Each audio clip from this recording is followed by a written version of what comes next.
what can one do in this regulatory sort of world to reduce the risks that we get the policy wrong and it results in sort of ineffective outcomes, so we don't achieve our targets or we don't achieve reductions, or high cost reductions. We get it wrong and we impose very high costs on maybe some segments of the economy and other segments don't have a cost. Mm-hmm.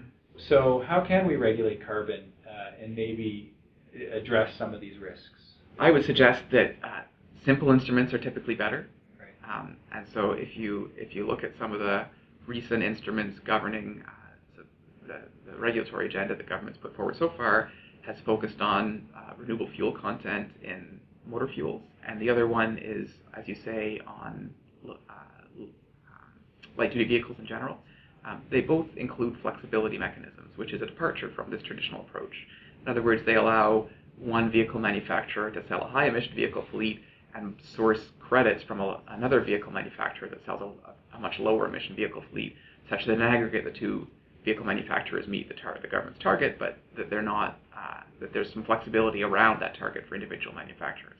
And so that's a really positive step. The downside of the regulations, I would argue, is that they're really complex, and so it's difficult for the public to interpret them, to know whether they're whether they're really effective regulations, to know whether these new regulations that have been developed for the vehicle fleet through 2016, from 2011 to 2016, are actually any change from what would have happened otherwise. Whereas in the case of a transparent regulation, like a carbon tax, for example, or like a cap and trade system on the whole economy, it becomes a lot more straightforward for an individual or for a public interest group to say, hey, that regulation doesn't look like it's very stringent, or doesn't look like as stringent as I would like it to be. We would like to comment on that or to push you towards more stringency. In the case of the vehicle regulations, unless you know what the footprint of your vehicle is in square meters and how to run a weighted average, and you're willing to invest the effort to do so, you really don't have a lot of sense of whether these vehicle regulations are ineffective or effective. And so I would say, from my perspective, one of the things that government should be striving for is really transparent and simple regulations. I think those are ways that government could keep the public kind of in the loop, involved in environmental regulation for climate change. I think generally when regulations are simpler, there's less ways to game them. They're more likely to do what they set out to do. That's not always the case, but I think as a general rule, it makes sense to keep regulations simpler than more complex. And I think that these moving towards a much more broad type of market-based type regulation is a good step, maybe a good long-term step for the government to endorse.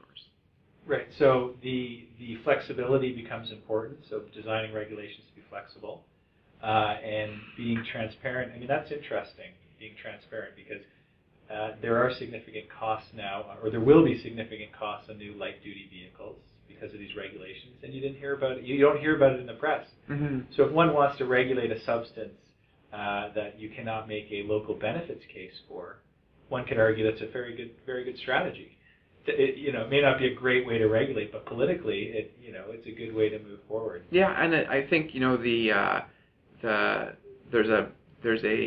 it's difficult for government to endorse the types of regulations that I'm talking about, carbon taxes or cap and trade systems, because they are transparent. I think that personally, I feel like a good feature of an environmental policy is transparency. It should make it clear to the public how stringent the policy is. Where is it what trajectory for environmental impacts are we going to end up on as a result of this policy? And it should probably make clear the costs so that people can make an informed judgment about whether they like this policy or not.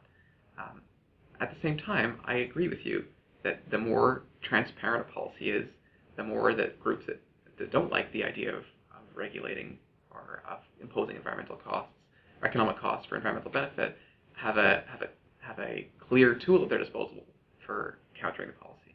So I think it's a two-edged sword. Yeah. Personally, I would favor more transparency, but I think you could make a good case against it.